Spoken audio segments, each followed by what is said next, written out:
to co-creator and showrunner Ryan Condal, who joins us virtually, as well as right here in person, King Viserys himself. Bow down for Paddy Considine.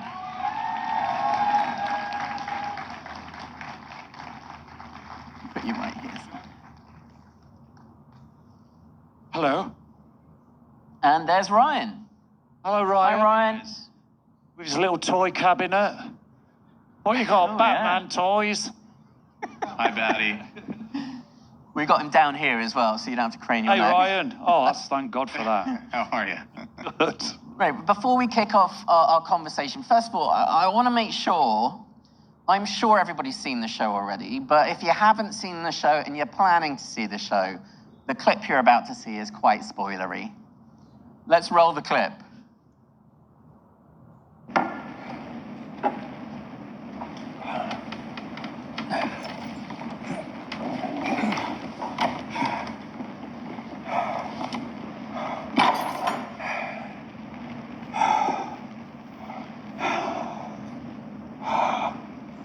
It both gladdens my heart and fills me with sorrow to see these faces around the table.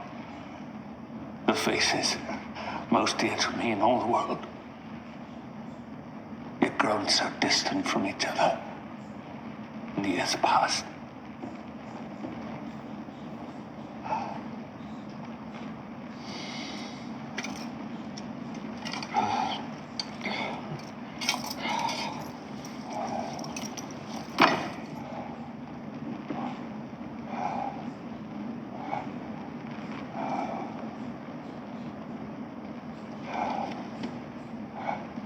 My own face is no longer a handsome one. If indeed it ever was. But tonight, I wish you to see me as I am. Not just a king, but your father, your brother, your husband, your grandsire, who may not, it seems, walk for much longer among you.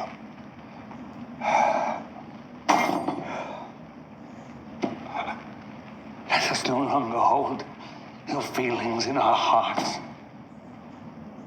The crown cannot stand strong if the House of the Dragon remains divided. Set aside your grievances. If not for the sake of the crown, and for the sake of this old man, who loves you all so dearly.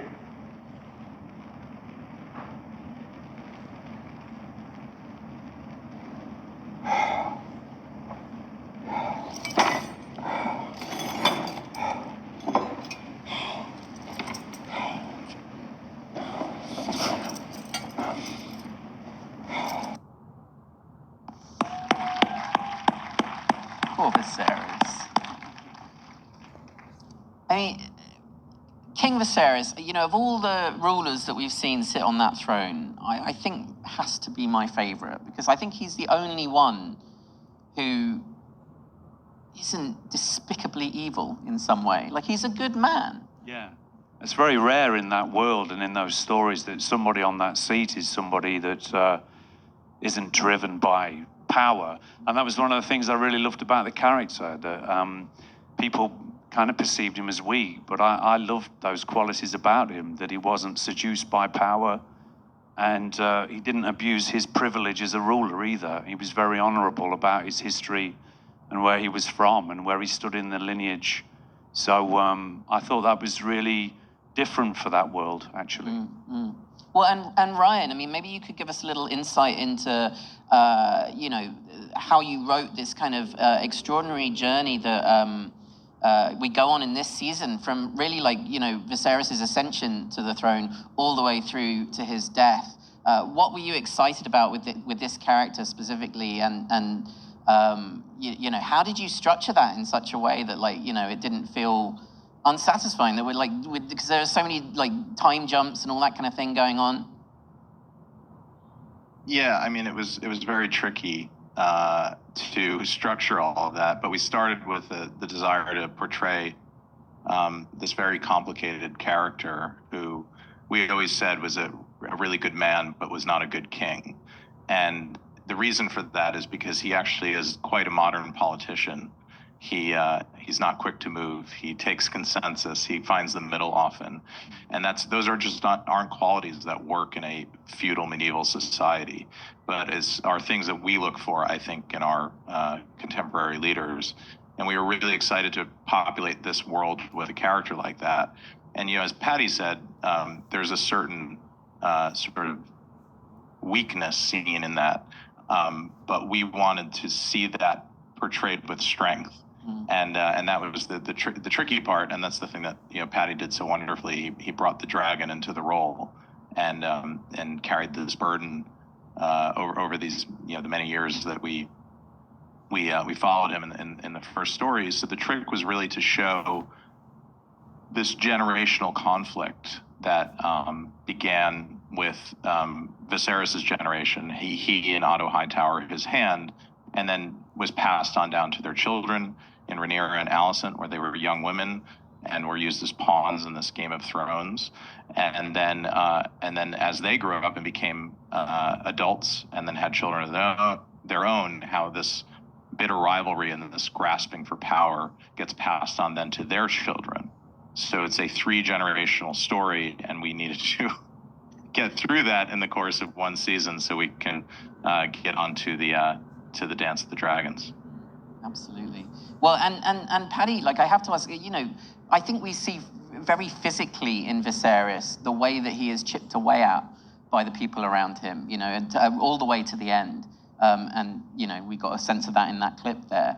How nice was it for you to finally get to act without makeup at the end there? Oh, very good.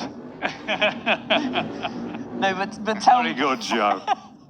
But tell me about that process. What did that do for you in kind of in understanding where Viserys was at any minute, that you had this kind of physical transformation over the course of Well, that was one of the things I really loved about it, was mapping that demise in a way. What I found the sadness in Viserys as well, that, like Ryan said then, he's a good man, but he's not a particularly great king in a way. I think he struggles from the beginning with that role, and the crown's a really heavy burden. And to me, I think what was interesting about him was playing that sadness in him, and the fact that in the very first episode his wife dies, and because he chooses to try and save their child, and so she dies. He's kind of butchered in this process to try and save the child, and I think he carries the weight of that all through his story, and so when actually he's falling apart and he's rotting and his eyes missing, and he's not the one asking to be healed. He's not the one calling the maesters to heal him. Everybody else is, but it's almost like he's accepted it. The burden of the crown was just too much for a man with a heart like that, who couldn't be corrupted. And I thought, and my first thing when I got the script was, like always, I went, well, who's turned this down then? Because they must be mad. But apparently they came to me with it first, and I was just over the moon. I thought, well, this is just a fantastic opportunity. I thought he was a gift, and I always feel like that about him. I'm so grateful that he came to me. Well, and Ryan, I wonder if, maybe we can embarrass Paddy a little bit here. What was it that made Paddy the obvious choice to play this role? I think it was this real kind of celestial moment, not to get too kind of woo-woo about it, but when you're casting a pilot or the first episode of a show, often these huge lists of actors are put in front of you, and who do you like and who should we talk about? And it was funny because Kate Rhodes James, our casting director, put this huge list in front of Miguel and I, and it was actually the first character that we talked about in the show, because he was the linchpin in the sort of patriarch in the family, and it was a very eclectic list. It was people of all different ages and types and sizes, And literally both Miguel and I pointed at Paddy's name first on the list. He's the only person we ever talked about. He was the only person that we ever talked about the role with. And we both loved him from all of the, incredibly, the kaleidoscope of work that he's done. Comedic, dramatic, he's directed. I mean, just we saw the range of and the kind of pathos that he can bring to these characters, and he just jumped off the page at us, and obviously we made the right choice. Absolutely, I'm sure everybody that's seen the show will agree. And is it Thank you, Ryan. Is it true, Paddy, that George R.R. Martin paid you an extraordinary compliment? Yeah. He sort of said that. Well, his words to me were, you played. It was kind of like I played Viserys better than he ever imagined, and he just said, "Your Viserys is better than my Viserys." But I think, one of the quotes from George, I'd get the odd text message from him every now and again, and which is a really great thing to wake up to. And he's the creator of the world, and Ryan and everybody interpreted it all so well. But to get a nod from the creator like that, and for him to actually say that he now wants to go back and rewrite Viserys' history, that's really flattering. We did when we first went to do a Comic-Con thing last year. There wasn't much excitement for Daenerys Targaryen, and in the books, it doesn't really have that same sort of journey in the same way. It doesn't have that same emotional impact. So it took a few episodes for people to really warm to him, and until his final episode in 8. And I was just confused of why people didn't like him. I thought he was a great character. I don't think there was any greater compliment than George himself, messaging me. Absolutely. I do have a bone to pick, Ryan, which was pointed out to me backstage, and it hadn't occurred to me before. But, we have this great dragon rider, the man who tamed Balerion, and he doesn't get much time to ride Balerion. What's that about? Well, Balerion's dead. Oh, yeah, he's a big giant true. skull. Well, a dragon then. He's a dragon. So he talks to Balerion. Yeah. Like Hamlet, but that's it. His dragon riding days are over. I'd have taken any dragon. Pete's dragon. Puff the there magic has to dragon. be a spare dragon somewhere. Any dragon. Yeah. Will do. Ryan, I wonder if I can ask, you established the show so brilliantly in this season, and obviously it leaves, it's Game of Thrones, so the question of succession now and what happens next. What are you excited about, without obviously asking you for specifics, about diving back into the second season of the show? Well, I mean, I'm excited to pick up where we left off. I mean, hopefully we did the hard, complex work of setting up this entirely new dynasty and family and all the players in season 1, and took the time to do all the character work with all of the individuals, so that you understood where everybody fell along the line of, are they on Alicent's side of the equation, Aegon's side, or are they on Rhaenyra's side and Daemon's side? And the excitement now is that we get to kind of fall into the, I think, more traditional rhythms of storytelling in Game of Thrones, and get to see where that story is where it's gonna go. And we've always talked about this this particular tale, and George has talked about this too, as being a Shakespearean tragedy or a Greek tragedy. And whereas the original series is like this big sweeping epic fantasy, it's about light and darkness and ice and fire. This series is very much about a house tearing itself apart from within. And now that all those pieces have been set on the board, I'm really excited to tell the next chapter, to see what happens now that Viserys is gone and is no longer keeping the lid on things.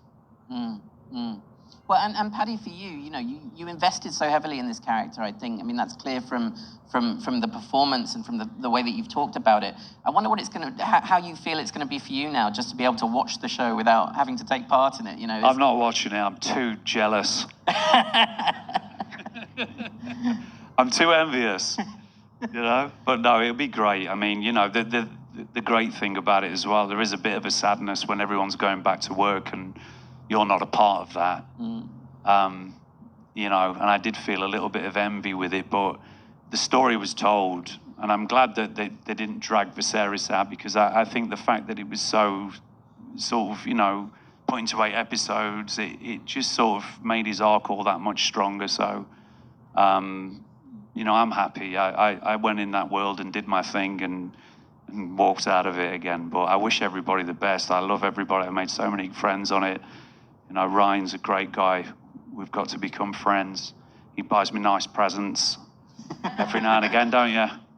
So, yeah, I just wish them all the best. Well, guys, House of the Dragon, fantastic show. See it now on HBO. Thank you, Paddy Considine and Ryan Condal. Nice one, Ryan. Thank you, guys. See ya. Thanks.